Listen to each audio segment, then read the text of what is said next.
Now we're going to look at section 7.9b, so we're continuing our study of power.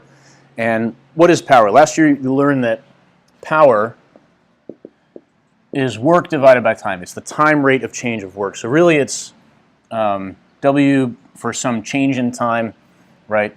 What we're going to look at now, right, the change in energy, delta E over delta T.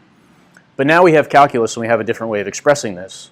So we look at this now as dW dt, right? It's the time derivative of work that's done.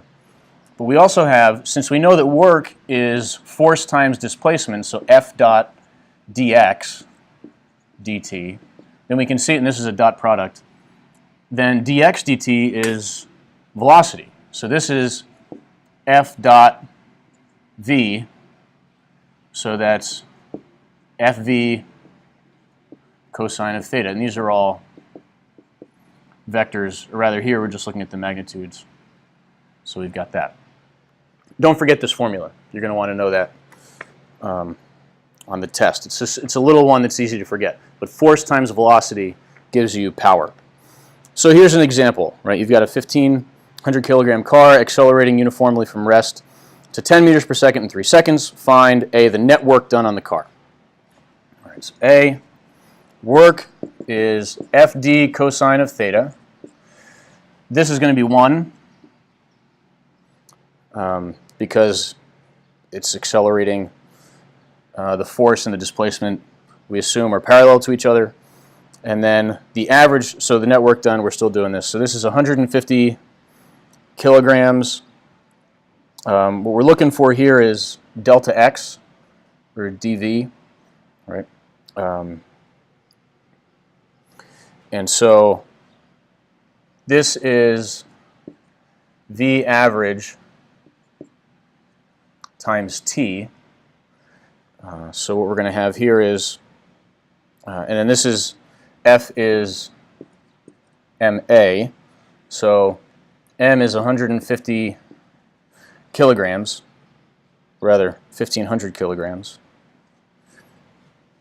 The acceleration is 10 meters per second minus 0 meters per second, divided by the time, which is 3 seconds. And now I want V average times T. So average velocity is 5 meters per second. And the time, again, is 3 seconds. So these things cancel out. So I get 1,500 times 10 times 5. I think that comes out to 75,000 joules. All right, 5 times. Yeah. Okay. So then part B, now we want to know the average power. It's average power, so we're not doing this in terms of calculus. But P average is work divided by the change in time. So the work was 75,000 joules, and the time is 3 seconds. So that's going to come out to 25,000 watts of power. And next one, it says the instantaneous power at 2.1 seconds. So when we're looking at instantaneous power, either it's dW dt or F times V. So at 2.1 seconds, we want to know what the velocity is at that point. So we're going to do similar thing to what we did here. So this is going to be P times T. This is P of T. So M times A times. Now we want to know what that final velocity is. So we're going to use VI plus AT to figure out what the velocity is at that point. And then this is force times the velocity at that point. So M is 15,000 kilograms. The acceleration, same thing we figured out before, 10 over 3. That's just like that. And then the initial velocity is 0. But we're looking at the acceleration here, 10 over 3 times 2.1 seconds. Okay. And I think this comes out to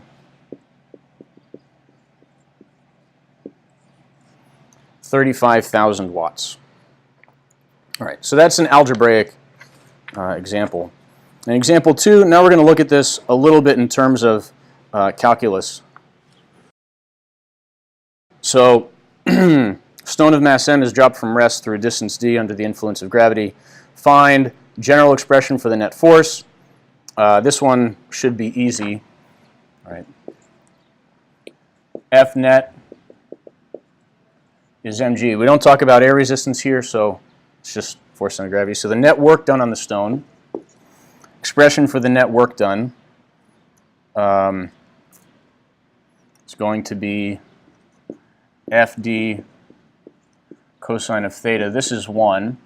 The force is mg, and the distance is given by 1/2 at squared, right?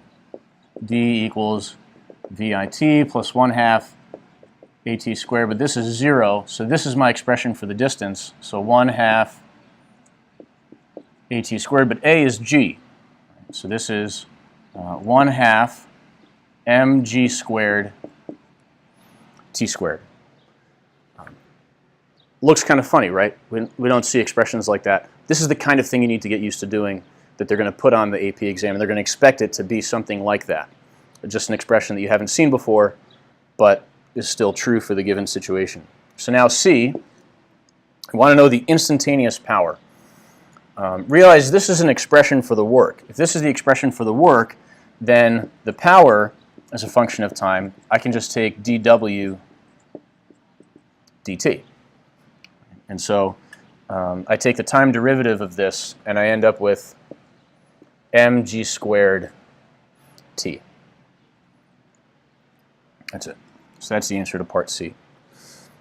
So now we're completing the tables for parts D and E. And it's going to look something like this. 1, work, power. When you plug the numbers in,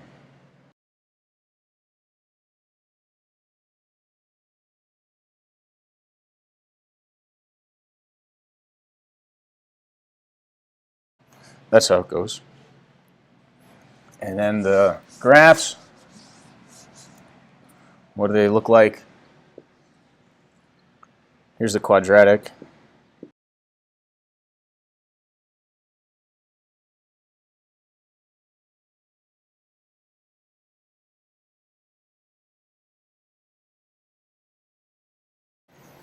This graph is going to look something like this.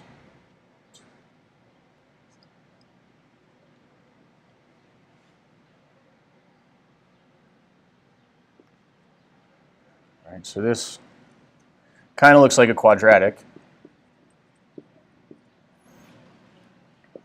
And then power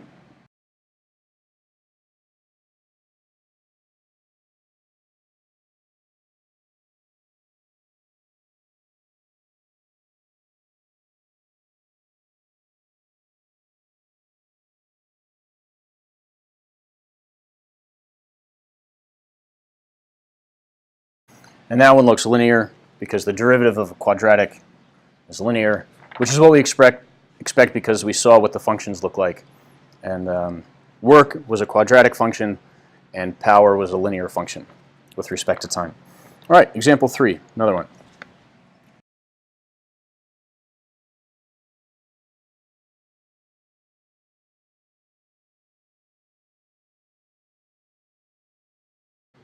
All right, so we've got a constant horizontal force, and we have a constant speed of 5 meters per second. So we want to know the work done by the applied force in 1 minute. Now we want to be careful that we're distinguishing here between what's doing the work and what's not. Ultimately, it's moving at a constant velocity. So the net work done on this object is 0. No work, it's not changing its amount of kinetic energy, it's not going up or down or anything like that. That means that this force is doing work on it, but friction is also doing work on it in the opposite direction. So let's take a look. The work done by the force in 1 minute. So the work is Fd cosine theta. This is 0. So the horizontal force, right, that's how we know this is 0 because the force and the displacement are horizontal and therefore parallel. So cosine of theta is, sorry, not 0, but 1. If it was 0, that wouldn't work. So this is 10 newtons, and it's moving at 5 meters per second for a time of 60 seconds. So this ends up being 3,000 joules. That's how much work is done by the force. Now we want to know the average power. So power is work divided by time. Work was 3,000 joules over 60 seconds. Notice I'm just dividing by the 60 seconds again. So it should be 5 times 10, and I get, 50 watts. That's part B. Part C, the work done by friction. So notice that we've got no change in the overall kinetic energy. That means that the work done by friction has to be the same as this. However, the friction is taking energy out of the system, and so it's negative 3,000 joules. But we can show this mathematically as well. The work done by friction is FD cosine theta. Now what direction is theta? If we draw the free body diagram here, here's the applied force, but here's the friction force, and this is the displacement. So the friction force and the displacement are 180 degrees. So this is negative 1. So I do the same thing here. 10 times 5 times 60 times negative 1, and I get negative 3,000 joules. So we want to know what's the net work done? 0. OJ, 0 joules of work done. The change in kinetic energy, 0 joules. No change. And the rate at which energy is dissipated to the ground as heat. Okay, so now the rate of energy dissipation, a rate of energy change, is power. And so what we're looking at here, that should be an E, F, is the change in energy divided by time. So that's P average. So that's work divided by time. So this is negative 3,000 joules, because what's contributing to this energy, the heat energy, it's the friction. And so it's negative 3,000 joules divided by 60 seconds. And I get negative 50 watts. Right? That's the rate at which heat is being produced and energy is lost due to friction. Right. One more example.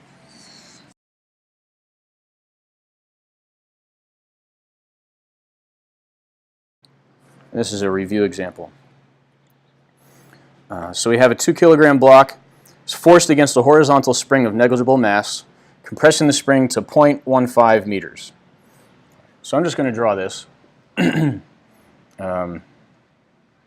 it is when it's compressed. And we'll say this is 0, and this is 0.15 meters here. Right? Or we can say negative. It's being pulled back. When the block is released from rest, it moves 60 centimeters across a rough horizontal table before coming to rest. The spring constant is 2 newtons per centimeter. Find the initial applied force. So A, initial applied force, FA. So this is the force applied this way, is Kx. So it's 2 newtons per centimeter times 15 centimeters. This is 15 centimeters. As long as I keep everything in centimeters, then I can do this. I can use newtons per centimeter. And this works out then to 30 newtons. All right, B, the applied work that's done, right, this is f dx, integral f dx, from 0 to 0.15. Now I'm going to put everything in terms of meters. And so this is 0 to 0.15. F is kx dx, just to show you the calculus again, but this is going to work out like it normally does. So 1/2 kx squared from 0 to 0.15 meters. And so this is going to be 200 newtons per meter. I converted from meters to centimeters there. Divided by 2, so 1/2 k. And then the x squared But yeah, the location here is negative 0.15. I'm going from 0 to negative 0.15. So negative 0.15 meters squared minus 0 squared. And so I end up with 2.25 joules. That's the amount of work done in compressing the spring by the applied force. All right, how much work was done by the spring? Negative 2.25 joules. So now I want to know the change in kinetic energy from the time the block is released until it comes to rest. And so the answer there is going to be 2.25 joules. When it's released, actually, from the time it's released here to the time it comes to rest over there, what's the velocity? You know, the initial velocity is 0 from the time it's released, and then when it comes to rest, Vf is 0. So delta Ke, the change in kinetic energy, is 0 joules. Now we want to find what mu K is, what the coefficient of friction. Let's see, it comes to 60 centimeters across a rough horizontal table. So it goes 60 centimeters. And we know that this block is 2 kilograms. Okay, so I know it has this much energy, 2.25 joules, to start with. That means that by the time it comes to a stop, it has used up 2.25 joules of energy. And so the elastic potential energy it has here, UE, is equal to the work that's done by friction. So this is 2.25 joules. All right, I'll write that clearer.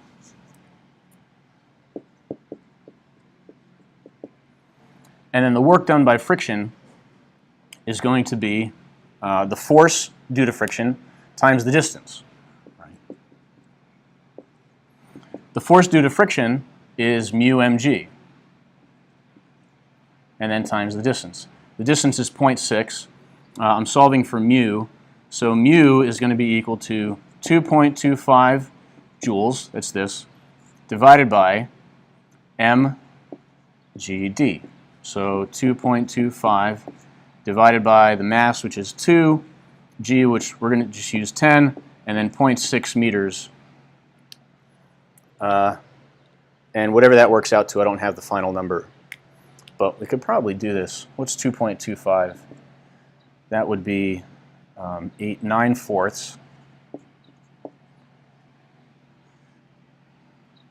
times, and 0.6 is 3/5. So 3/5, and then I've got a 10 on the bottom here. So let's see how this cancels out. I get a 3 here, I get a 2 here, so 3 on the top, and an 8 on the bottom. 3/8. So that's going to be 0.375 or something like that.